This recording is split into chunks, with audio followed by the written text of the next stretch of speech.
جدوجہد اور محنت کو لکھنے والا انسان، اس نے ایک کتاب لکھی۔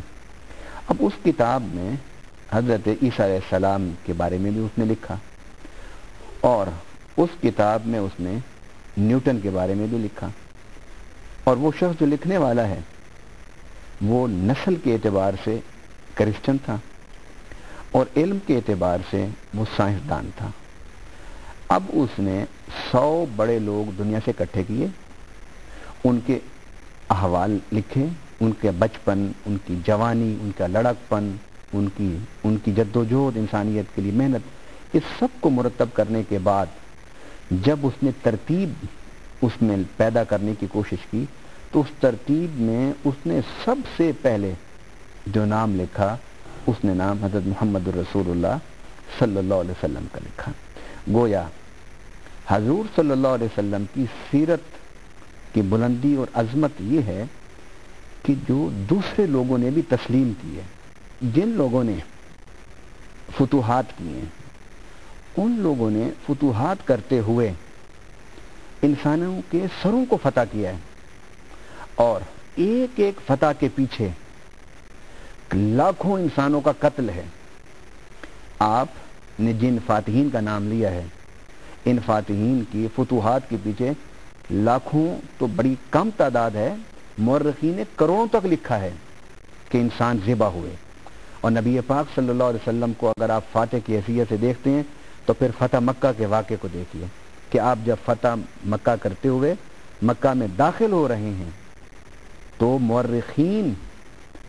شستر اور حیران ہیں کہ اتنی بڑی فتح کہ جس فتح کے بعد جزیرہ عرب سے مقابل طاقت کا وجود ہی ختم ہو رہا ہے، اس فتح مکہ کے موقع پر کسی ایک انسان کی نکسیر نہیں پھوٹی، اور حضور صلی اللہ علیہ وسلم جب مکہ میں داخل ہو رہے تھے بطور فاتح کے، تو لکھنے والوں نے لکھا ہے کہ حضور صلی اللہ علیہ وسلم کا سر اقدس، آپ اونٹ پر بیٹھے تھے، آپ کا سر اقدس جھکا ہوا تھا، یہاں تک کہ آپ کا سر اور اونٹ کا کوہان آپس میں مل گیا تھا، اور اس عاجزی کے ساتھ نبی پاک صلی اللہ علیہ وسلم مکہ میں داخل ہوئے۔ تاریخ انسانیت حیران ہے کہ اتنی بڑی فتح رسول اللہ صلی اللہ علیہ وسلم کو حاصل ہوئی، لیکن اتنی بڑی فتح کے پیچھے گردن کا کٹنا تو دور کی بات ہے، کسی کے نکسیر کا پھوٹنا بھی ثابت نہیں ہے۔ اور حضور صلی اللہ علیہ وسلم جب مکہ میں بیت اللہ میں داخل ہوئے تو سب اپنے اور پرائے وہاں کھڑے تھے، اور حضور صلی اللہ علیہ وسلم نے پوچھا، آپ نے فرمایا کہ تم مجھ سے کیا توقع رکھتے ہو، آج کیا میں تمہارے ساتھ کروں گا؟ تو سب نے بیک زبان یہ کہا کہ انت کریم و ابن الکریم، کہ تو خود کریم ہے، سخی ہے، عزت والا ہے، شرف والا ہے، اور ایک اچھے باپ کا بیٹا ہے۔ بس یہ کہا حضور صلی اللہ علیہ وسلم شکرانے کے طور پر، عاجزی کے طور پر، تشکر کے طور پر آپ کی آنکھوں میں آنسو بھی تھے، اور آپ سوچ رہے تھے کہ یہ وہی مکہ ہے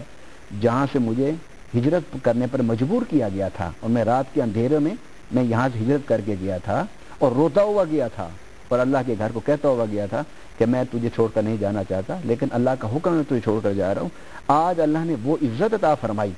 کہ آپ کھڑے ہیں، اونٹ پر بیٹھے ہیں، اور سب آپ کے سامنے سر جھکا کے کھڑے ہیں۔ جب حضور نے پوچھا کہ کیا میں تمہارے ساتھ کروں آج، انہوں نے کہا کہ آپ تو کریم اور کریم باپ کے بیٹے ہیں۔ حضور صلی اللہ علیہ وسلم نے اس کے جواب میں فرمایا،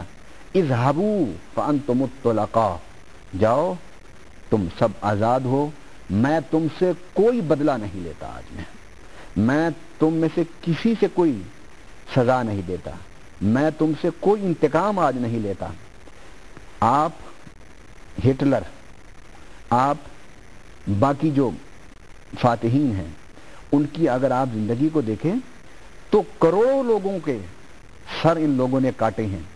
لیکن نبی پاک صلی اللہ علیہ وسلم نے جب مکہ کو فتح کیا تو کسی ایک انسان کا سر نہیں کٹا۔ علامہ صاحب، جب ہم کمپیریزن کرتے ہیں سیرت النبی صلی اللہ علیہ وسلم کا دوسرے ادیان کے ساتھ تو کہیں ہمیں رہبانیت نظر آتی ہے،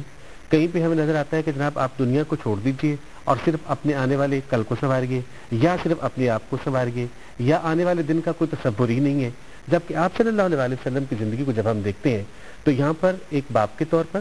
ایک شوہر کے طور پر، اور گھریلو ایک مرد کے طور پر آپ صلی اللہ علیہ وسلم کی سیرت ہمارے سامنے ہے، جو کہ آئیڈیل ہے۔ آپ یہ فرمائیے گا کہ آپ صلی اللہ علیہ وسلم کی جو گھریلو زندگی ہے اس کو ہم کس طرح سے آج کے مردوں پر، آج کے اس معاشرے پر لاگو کر سکتے ہیں؟ یقیناً ہم نے سیرت النبی صلی اللہ علیہ وسلم کے بڑے اہم نکات پر گفتگو کی، اور یہ جو نکات ہیں یہ بھی بہت اہم ہیں کہ حضور صلی اللہ علیہ وسلم نے اپنی زندگی میں جو بنیادی درس دیا ہے نا، وہ یہ ہے کہ صحیح دنیا دار بن کر اللہ کو راضی کرو۔ یہ جو ترک دنیا کا تصور ہے نا، یہ اسلام میں نہیں ہے۔ اسلام میں یہ کہ آپ دنیا دار بنیں، لیکن دنیا دار ویسے بنیں جیسے اللہ چاہتا ہے۔ اور اللہ کیسے چاہتا ہے؟ کہ آپ اپنے دنیاوی معاملات کو اعتدال اور عدل پر لے کر آئیں۔ نبی پاک صلی اللہ علیہ وسلم کے حوالے سے حضرت انس رضی اللہ تعالیٰ عنہ کہتے ہیں، میں 10 سال حضور کے ساتھ رہا، مجھے حضور صلی اللہ علیہ وسلم نے کبھی یہ نہیں فرمایا کہ یہ کیوں کیا تو نے اور یہ کیوں نہیں کیا۔ کہتے ہیں ایک دفعہ مجھے حضور صلی اللہ علیہ وسلم نے کوئی کام بھیجا